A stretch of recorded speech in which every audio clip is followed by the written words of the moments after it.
Again, good afternoon. This is a very important event for me because this chance is something that I'm really grateful to be able to present my paper to you, even if the paper is really still, I would like to believe, in its nascent stage. So the title of my paper is Relational Moral Attention, Care About, Kapwa, and Ethics of Space. Now, what I'm going to offer today is not really a grand scheme wherein we will be able to understand immediately what we mean by relational moral attention. But instead, what I'm offering to you is basically a chance to take a real look on how we grasp and we share and we kind of um, identify moral attention on the premise that perhaps ethics is not practically linear, but that ethics is something that has to have preconditions even before what we know as care may even arise. I also believe that in this presentation, many of the ideas will resonate with Indian philosophy since Indian tradition at that, because I believe that Indian philosophy, just like Filipino philosophy, considers itself as fundamentally relational.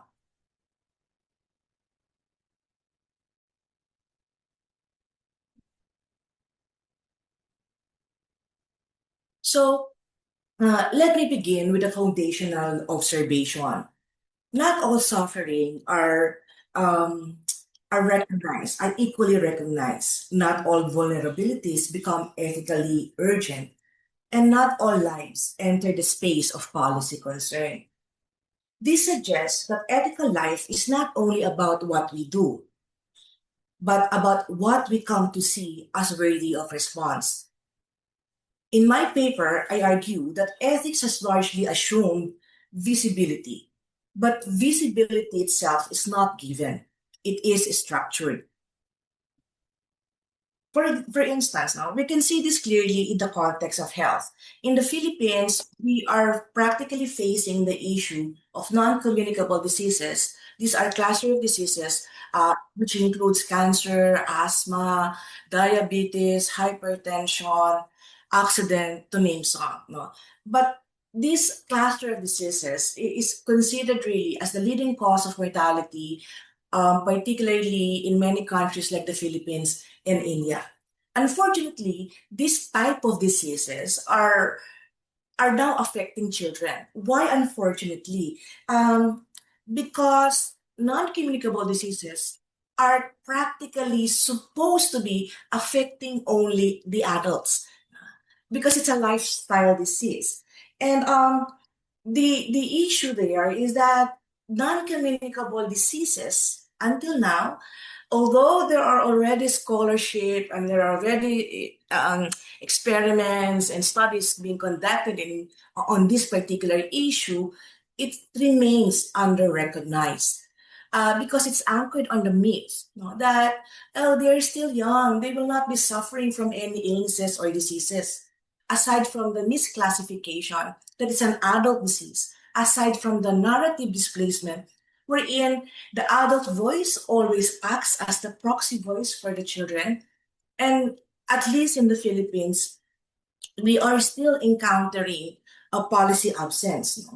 No? But this issue basically um, highlights that the problem is not simply lack of resources.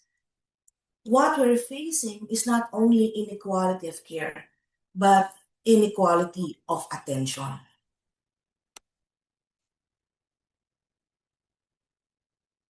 On this note, I'm not saying that existing ethical frameworks are wrong or that they are incapable of addressing the invisibility that I am like talking about. But it's true that they do offer important insights, but they share a common limitation. Care ethics emphasizes responsiveness, but assumes that need is already visible. Feminist relationality emphasizes connection, but it does not explain why some relations fail to register or fail to be recognized. Phenomenology describes perception, but it does not fully explain its normative structuring. Emotion theory explains evaluation, but it presupposes prior recognition. Across these traditions, the problem is consistent. They begin after perception, not before it. So what I'm offering is basically a conceptual shift. And this, I think, is key in the paper. From care for to care about. Care for refers to action, caregiving, intervention, response.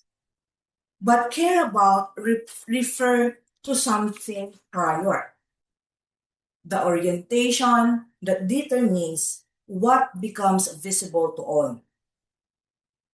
That's care about. And I believe that without care about, care for cannot even arise. In effect, care about is structuring condition of moral attention. And that's the first element of moral attention. So what do we mean? So what do I mean rather by moral attention? As defined in the paper, it is pre-reflective, affective, specially conditioned.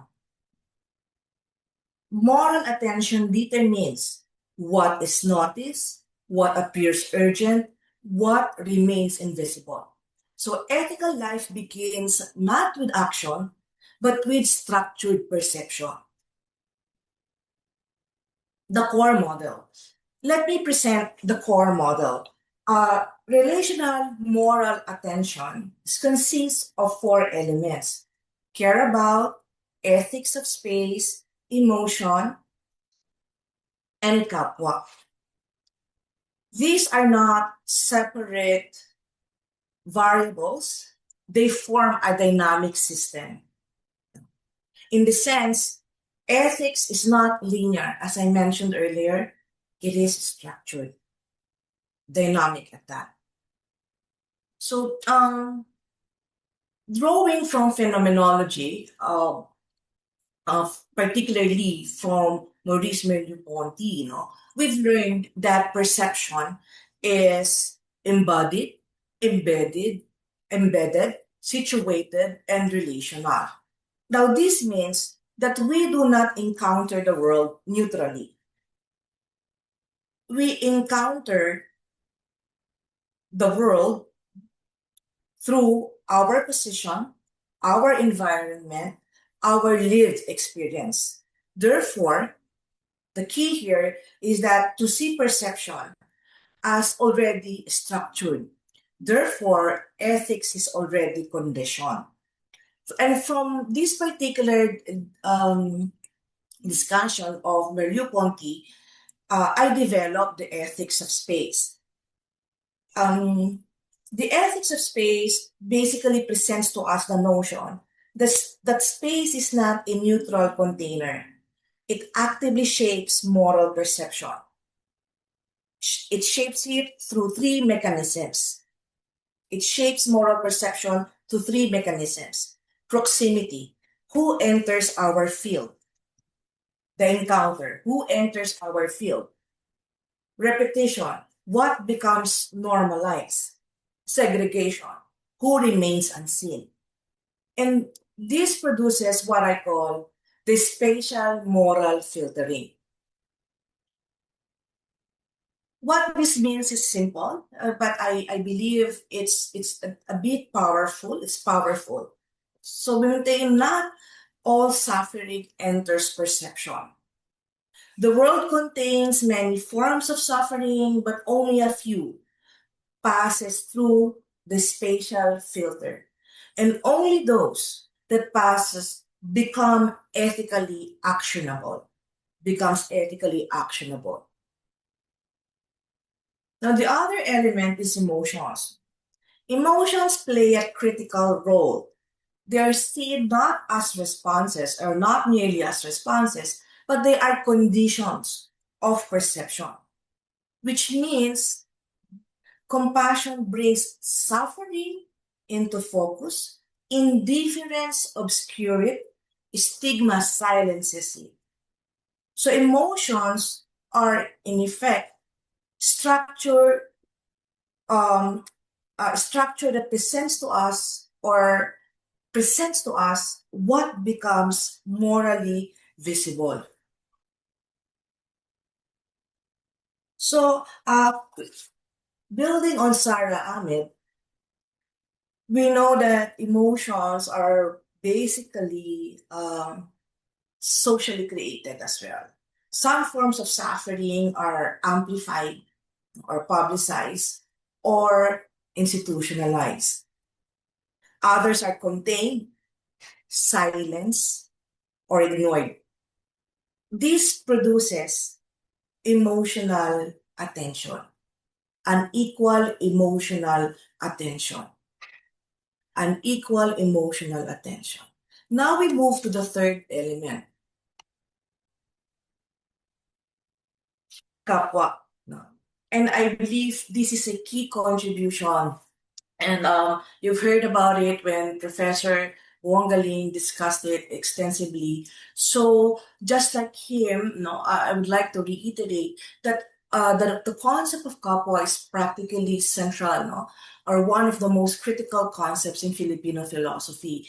There are attempts to define it, but again, just like what Professor Bongaling mentioned, you lose some of the depth and meaning, no, and I would say the beauty of the concept when we really try to translate it into English.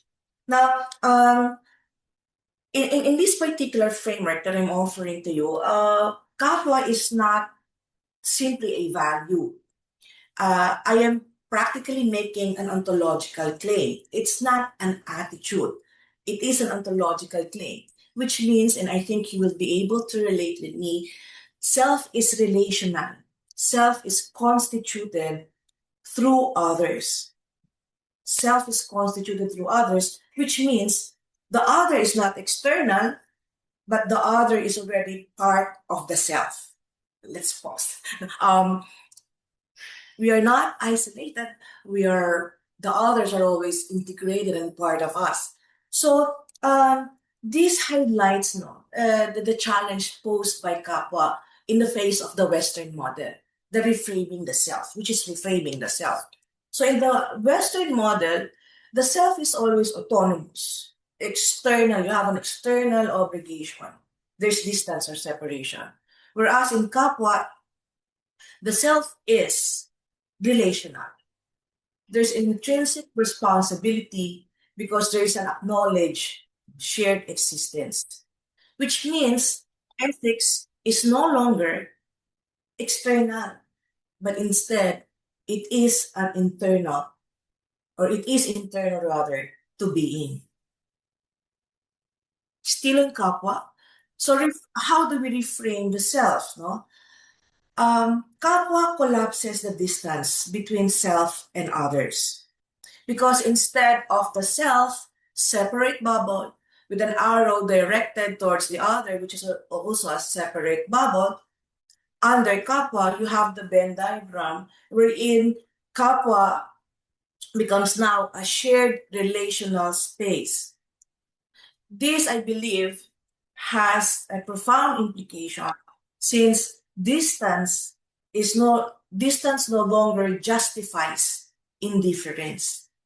It reduces moral distance with this expanded concern because we see ourselves as relational, as our identity is not an I, but it's always an I and a you and a we.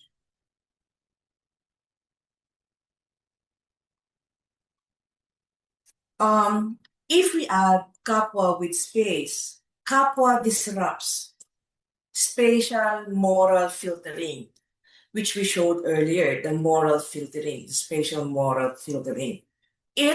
What does it do? Kapwa overrides distance. It extends moral proximity. No? It expands visibility. It makes the invisible ethically present. Even those not physically present can become ethically significant. Now, the feedback loop. There is the question why I included this, the feedback loop, is the idea that, or the question rather, the idea of invisibility and the question, how invisibility persists. And we observed this cycle. You have a limited exposure, and then there's weak emotional engagement. Then you have low moral salience. Then there's policy neglect. And then there's the continued invisibility. And this loop, which is really frightening, is that it's self-reinforcing, which means that inequality now becomes structurally stabilized. Bringing everything together, relational moral attention is structured, affective, spatial, relational. It's integrative, it's recursive, it's dynamic. Care about is orienting attention. Space constrains it. Emotion mediates it. Kapwa expands it. In this regard, ethics becomes a dynamic system of perception. And then the question now is this something applicable? Why this matters? The issue persists. No? Child NCD remains invisible. Rural-urban disparity and marginalized populations are often relegated in the periphery of policy concerns.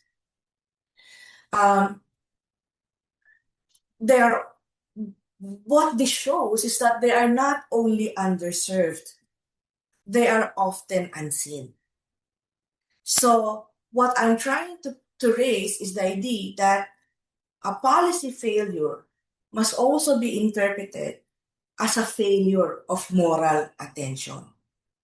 A failure of moral attention. So what does this framework contribute? No? This framework explains an uneven ethical visibility. It integrates multiple traditions. It positions Filipino philosophy as theoretical contributor. And it offers to us, hopefully, a new lens to understand why some concerns become so urgent, why some are normalized, while others remain unseen or hidden. Conclusion, transforming ethics of, although this is very ambitious, but in a little, transforming ethics, what this shows us is that ethics is not only about what we do, which is something I think common when we look into the tenets of ethics. Ethics is not only about what we do, it is about what we come to see. Justice requires that we expand perception, reconfigure attention, reimagine reimagine relationality. This means that the challenge really is, it's not that to care is not that only to act differently. We must see differently, feel differently, and attend differently. Thank you for your attention. Dhanyabad. So, Again, thank you, Professor Beth Lumagbas, for this very heavily loaded and packed paper. So I have read the paper, and since I got it late, I haven't made a presentation. So I'll be presenting my remarks uh, orally. So, to begin with, a general comment for the first as well as the second paper. I see both the papers as belonging to what we here call as the epistemology of the South, the project of the epistemology of the South, because both papers try to bring in and underline the non-Western structures or frameworks of philosophy that not only attempt to critique the Western models, same is the case with your paper, but also try to go beyond those models and offer some very locally rooted traditional perspectives. So here is how I am structuring my comments. So I'll first try to offer a brief summary of what you said of your paper, and then I'll offer three comments, not more than three comments on your paper. So, if I have been able to understand your paper properly, so the paper deals with the question of moral visibility and the reasons behind it, and tries to interrogate the dominant, especially the Western ethical frameworks, from phenomenology to feminist perspectives, to argue that they fail to articulate the production and conditioning of moral attention. So, therefore, as a response, you in your paper very rightly try to shift or move from the care structure centered ethics to a care about structured ethics via Toronto. So, the first point that I want to raise here is that when we talk about the perceptibility of need to offer moral attention, we may have something from the Indian philosophical tradition that may help us in understanding it in a better way. Since the general framework of visibility is that there are a lot of situations around us, not just about communicable diseases or non communicable diseases, but also, for example, the current war that is happening in Iran, where various societies take varied positions. So the war, as an objective fact, is visible to everyone, but somehow maybe we here from India are taking a different moral position, and some in the West are taking a different moral position. When in fact, the war is visible, the war as a violent act or an immoral act is visible to everyone. Now, the question is that when we just keep it limited to the realm of visibility, so the visibility is not blurred. Okay, the visibility remains. And here we may talk about the war as an objective fact remaining available to us as an indeterminate kind of perception, and the care about structure helping us elevate it to a determinate perception kind of an exercise. So I am drawing from Nyaya philosophy within the Indian tradition, which may help us move from mere visibility to the notion of perception, that somehow, while these situations needing moral attention are visible to everyone, only some uh, societies or some people have the capacity to elevate it to a situation where they are morally perceptible. So maybe the Nyaya perspective of Lockic and Alokik perception can help make this argument a bit more fine tuned. Then your paper moves to the distinction between how an ethics of space is carved, how it through the Mother Earth, where we live in the midst of Mother Earth, and the social world, which grants us meanings, lead to a spatio-temporal moral filtering, and emotions, how they play a central role to moral life. And therein, your fundamental and central notion of Kapwa comes in. And Kapwa, as I have been able to understand it, is a negotiable bordering of the self, where the self and other are no longer separate, isolated entities, but there is a continued negotiation, there is a continued engagement between, and I am using the terms from Filipino philosophy, between the Akko and Iba. Am I right? So Akko and Iba. And this notion of Kapwa is needed currently because we are living in a world that is fragmented and that speaks in the language of expulsion of other. It doesn't. It currently the world is not speaking in the language of embracing the other. It is speaking in a language which is the language of expulsion of the other and nothing else. Now, this notion of kapwa becomes very like important, very significant because it talks about self not as an absolute entity but as a relatively negotiated entity, and you try to use it, you try to utilize this notion to move towards an ontology of the constitution of self through and with others. I hope I'm right. Now, the interesting fact here is that rather than just keeping it rather than merely using it to articulate an ethics of care about, maybe we can think of talking about it not in just the pure ontological sense, but maybe in the sense of social ontology. Okay. Why? Because the social world is important and the social world is very much needed for us to articulate an ethics. And here also, I'm going to talk about two Indian philosophers, which are contemporary Indian philosophers, and their names are Sundar Sarukai and Gopal Guru, who try to look at the constitution of social world through a pre-mediated or a pre-reflective structure of how senses are used to constitute societies, how senses are used to uh, differentiate a particular person belonging to a particular identity from another person belonging to a particular identity. And they give an example that in the social segregation of societies, we no longer use only concepts in the pre-reflective social ontological domain.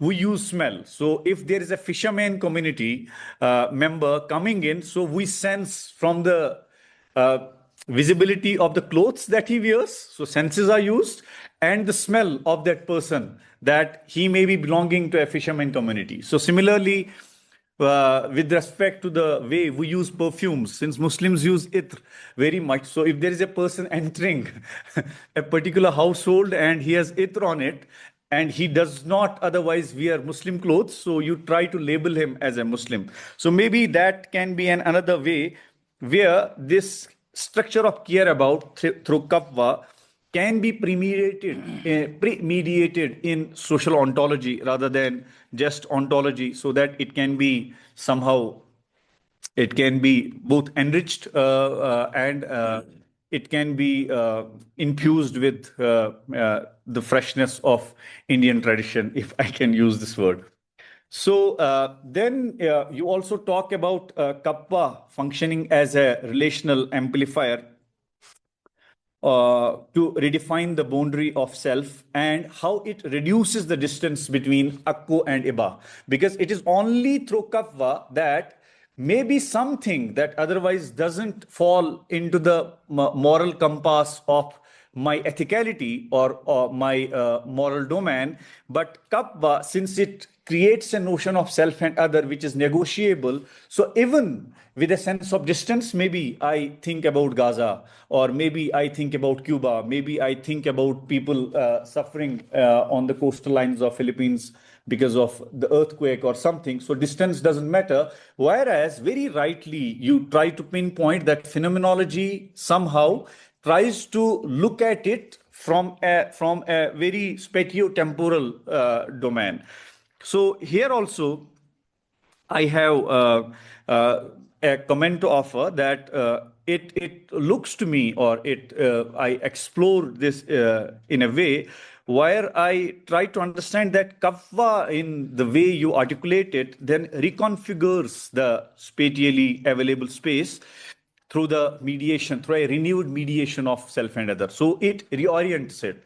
And through this reorientation, if we look at it from the phenomenological perspective, which you critique, so it moves from an Euclidean spatiotemporality to a kind of metatopical spatiotemporality. So an Euclidean spatiotemporality is limited. It's only through this notion of Kapwa that we're able to transcend the Euclidean nature of spatiotemporality and move towards a kind of metatopical spatiotemporality. Because spatiotemporality remains. We are not going to talk about people suffering in Mars. We talk about people suffering on Earth, depending on a. So rather than saying that, like we are moving via distance, can we try to like rearticulate it or think about it from that Kapwa tries to help us understand the notion of moral attention and shift our moral attention from a limited Euclidean spatiotemporality to a metatopical spatiotemporality. Then, and that in itself also helps us maybe, and as you rightly try to figure out, that turn this structure of care about mediated through Kapwa into a very viable normative intervention within ethics. So it can become, it has the potential to become a very viable normative intervention. And here, my last comment, that when Kapwa, and that's something which was also we could also see from your slides, when Kapwa tries to mediate between self and other, and this is a question, this is not something that I am very sure about. So there may be a possibility that when we speak of the reorientation happening, the negotiation happening between self and other, there may be a possibility that somehow it can be misread as if the other is getting dissolved into the self. Okay. So the self becomes like widens its ambit, and now there is no other. So it should not be logically like moving full circle. So can we then think that somehow Kapwa, while negotiating or renegotiating between the notion of self and other, helps the self in creating a distinction between outer other and inner other? So somehow there is an aspect of other that needs moral attention that is internalized by the self through Kapwa, so that it reaches out to care about that particular problem. And that is also very like coming from somehow your paper, because you said that it talks about intrinsic responsibility. So this intrinsic responsibility may be articulated in a way where, if we can, where we can say that this notion of Kapwa helps the self in differentiating the other into an inner other and outer other, and it is the inner other which plays the role for a particular situation to be morally attentive. So thank you very much. I liked the paper, and I would love to share my comments in written form with you. Thank you very much.